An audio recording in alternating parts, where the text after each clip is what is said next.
Hello anh em, hôm nay anh sẽ hướng dẫn anh em chơi Lulu Support đi boss làm sao để hiệu quả hơn mà mạnh hơn với boss. Con Lulu này rất mạnh về cấu rỉa, nhưng mà Thư tăng chiêu 3 và chiêu 2 nó không cấu rỉa được đối thủ. Ví dụ bây giờ Thư bơm giáp cho Zenith nhưng mà không có đánh được cái gì nhiều, trong khi Thư không có cấu rỉa được đối thủ, làm cho ở dưới boss mình bị động chứ không có cơ động hơn. Nếu như đánh con Lulu này, Thư tăng chiêu 1, Thư bấm chiêu 1 cấu rỉa đối thủ thì nó sẽ gây khó chịu rất là nhiều.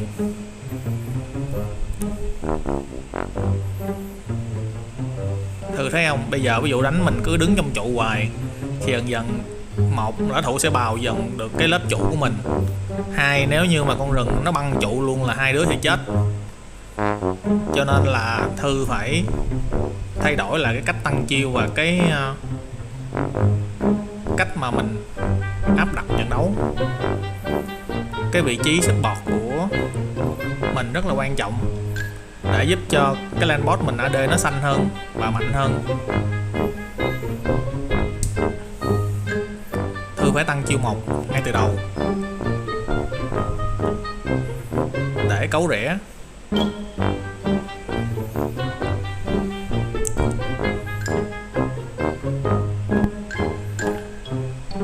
Bây giờ xem Thư ra ngoài đánh như thế nào.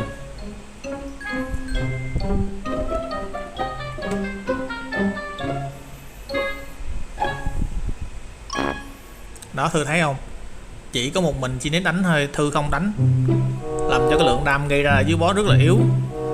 Đó, Thư bơm giáp cho Zenith nhưng mà Thư không đánh đối thủ, làm cho dưới chỉ có 50% sức mạnh thôi, là mình đánh gì rất là bị động. Thư phải tăng chiêu 1 liên và cấu rỉa bằng chiêu 1 liên tục, và sau đó bơm giáp.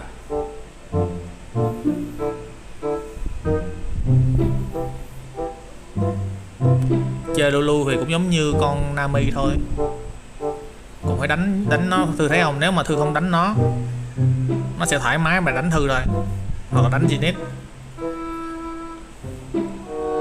Boss này thì Thư đi với lại Thi thì ao trình rồi, Smart xuống răng bạch kim đánh, cho nên là mới đánh được. Nếu mà Thư búp cho anh vậy anh bó tay anh chịu rồi đó.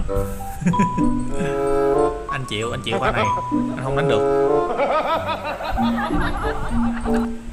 Mình chơi con nào thì mình cũng phải hiểu rõ cái chất tướng của con đó để mà có thể làm cho gây ra đối thủ khó chịu. Mình không giết được nhưng mà gây đối thủ rất là khó chịu. Nếu mà Thư đánh vậy á, thằng rừng nó xuống là hai đứa mệt, nó xuống nó băng trụ luôn, nó giết hai đứa luôn.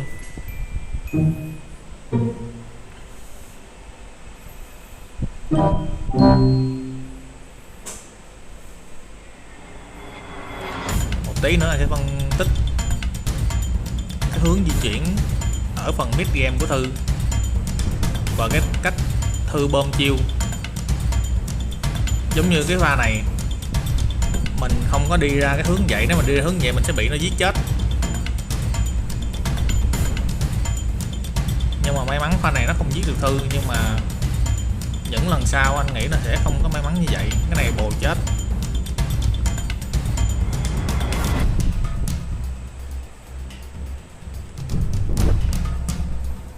Cái này Thư để cho Thi nó một mình nó chơi luôn. Giống như là bây giờ nó mạnh này nó đánh được mấy thằng kia, còn nó yếu thì thôi kệ nó, thì cái lane boss nó thua. Cho nên là mình sẽ thay đổi lối chơi để giúp lane boss mình nó mạnh hơn. Đánh cái này thì cũng như đánh cờ vậy á. Nếu như mà nó thấy mình không đánh nó thì nó sẽ đánh mình, cho nên là mình phải áp đặt tâm lý lên nó là mình có thể đánh trả nó bất cứ lúc nào, nó không có bay, tâm lý nó không có bay. Nếu mà tâm lý nó bay nó đánh mình giống như là nó đánh mình banh xác luôn mà mình không có gỡ lại được. Nó là như vậy. Đó, cái pha này Thư không búp được cho con rồng, Thư tự búp mình.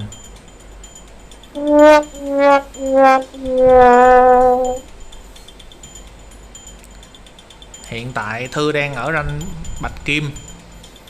Thư đã mời rất là nhiều cao thủ võ lâm xuống để hỗ trợ Thư lên răng, nhưng mà anh thấy tất cả đều bó tay. Đó là lý do tại sao Thư đánh mấy triệu năm ở cái răng bạch kim này rồi mà Thư vẫn không có lên được. Đó là như vậy. Anh nghĩ đây cũng là giới hạn của Thư rồi, cho nên là kỹ năng thì nó sẽ giới hạn rồi, nhưng mà cái kinh nghiệm á mình sẽ trau dồi được.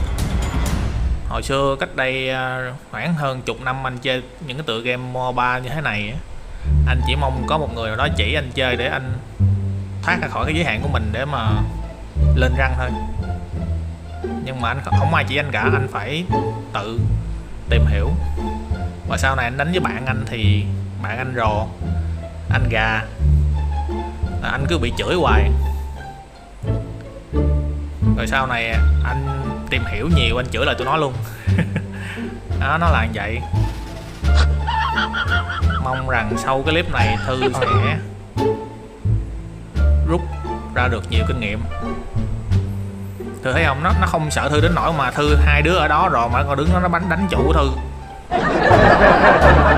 Đúng này luôn, nó đâu có sợ đâu.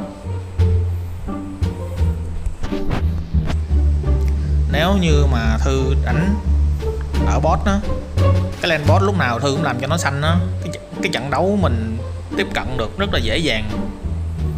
Chủ yếu là cái lane boss thôi.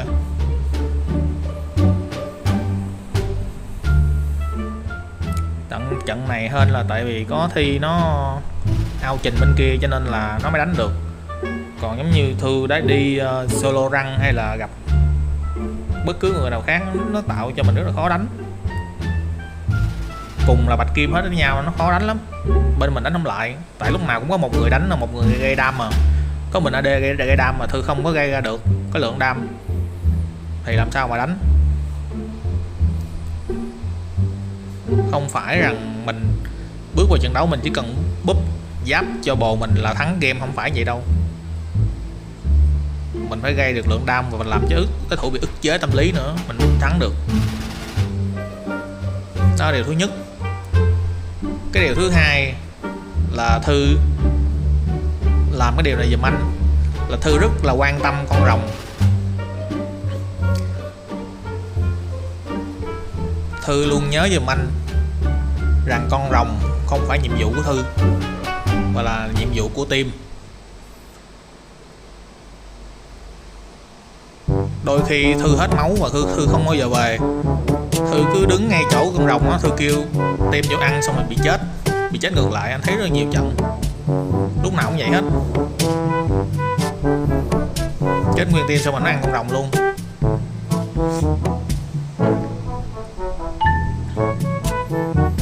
Rồng thì quan trọng thiệt, nhưng mà mình phải đủ lực và đủ cơ sở rồi mình mới ăn được.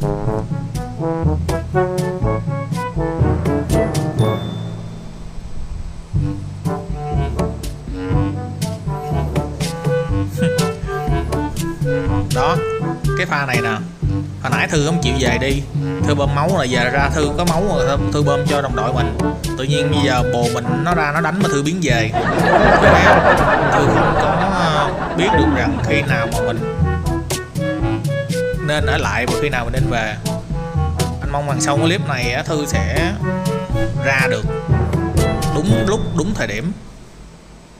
Bây giờ chợ nó tan rồi Thư mới đến,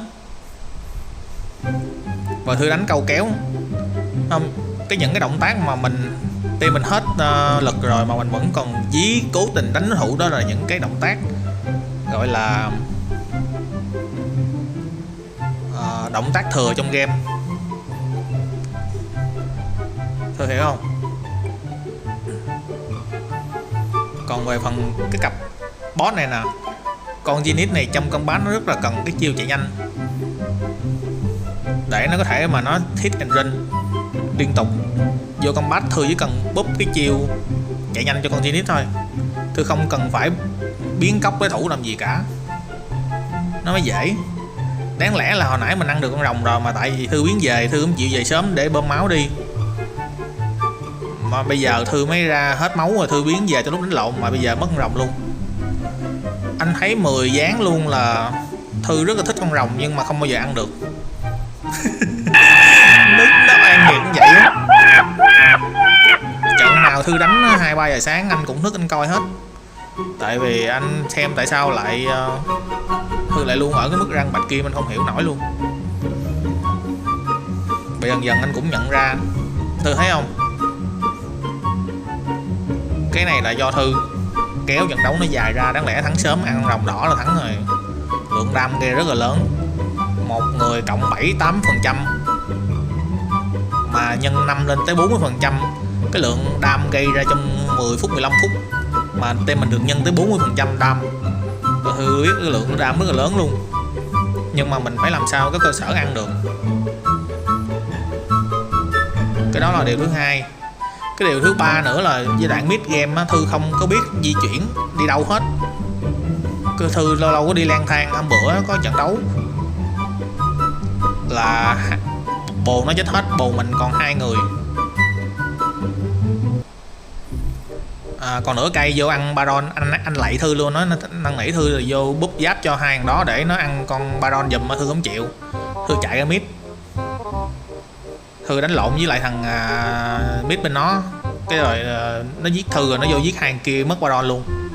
Cứ vậy hoài, cái trận đấu nó trôi theo cái chiều hướng mà Thư muốn không. Anh lạy luôn.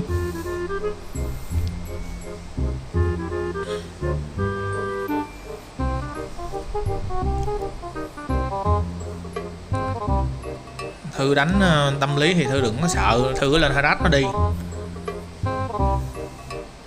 Harass ở tiếng Việt Nam mình cái game này gọi là cấu rễ Thư.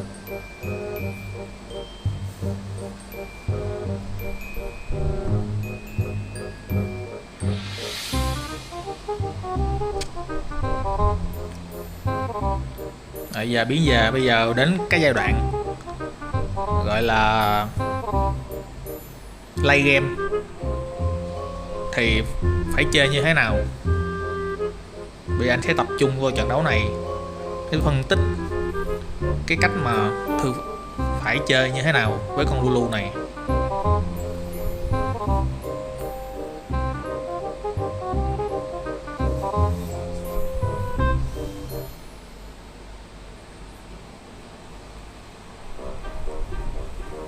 Tên bạn đánh lỗi không? Xoáy hụt 2-3 pha luôn. Nhưng mà bây giờ Thư đang làm gì? Thấy không? Con Diana nó đang bị đánh, nó đang hết máu mà Thư không bơm. Thư bơm cho cái con Zenith, nó không có ai đánh nó hết, nó đang bình thường. Cái lượng giáp mà Thư gây ra cho đối thủ không có. Quả anh nói lộn, cái lượng giáp mà Thư bơm cho bên mình nó không có đúng người, đúng thời điểm. Nó làm cho trận đấu nó trôi theo chiều hướng xấu đi. Nếu mà chơi bơm giáp Thư phải bình tĩnh, cứ bình tĩnh không sao hết, cứ đứng gần, cứ giữ khoảng cách với lại team mình. Thấy ai bơm mất đang bị đánh thì bơm cho người đó. Hồi nãy nếu mà Thư đứng gần nó, Thư bơm cái giáp với lại cái chiêu cuối cho con Dena là nó sống, nó dài thêm chút nữa nó báo được. 1-2 chiêu của nó là cái bá thắng dễ hơn nữa.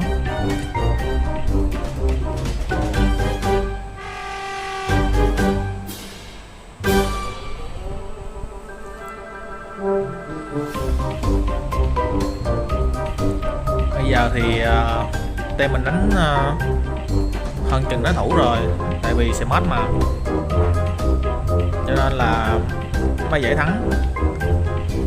Còn anh nói mà Thư đi cái răng đơn á thì hoặc là răng 2 á, nó khó hơn cái này rất là nhiều. Nó thấy không, cái này Thư sợ nè. Thư bơm đúng, tự nhiên thằng kia đang đánh mà con rồng không bị đâu, Thư bơm giáp nó. Đó, hồi nãy nó đứng gần đối thủ, Thư không bơm chiêu cuối cho nó để nó hất tung đối thủ lên. Hất tung nó được nửa giây gì là nó đứng im đánh đã lắm.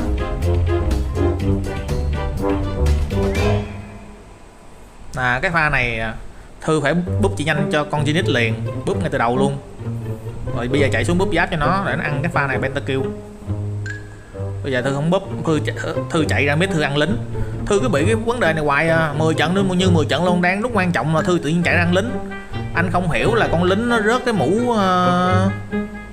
mũ mà pháp thuật ở đó hay là cái gì mà mắc tiền lắm hay sao mà Thư thích ra ăn lính, anh không hiểu nổi luôn.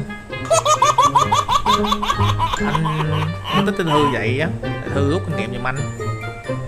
Thôi clip anh nói tới đây thôi, cảm ơn em rất nhiều.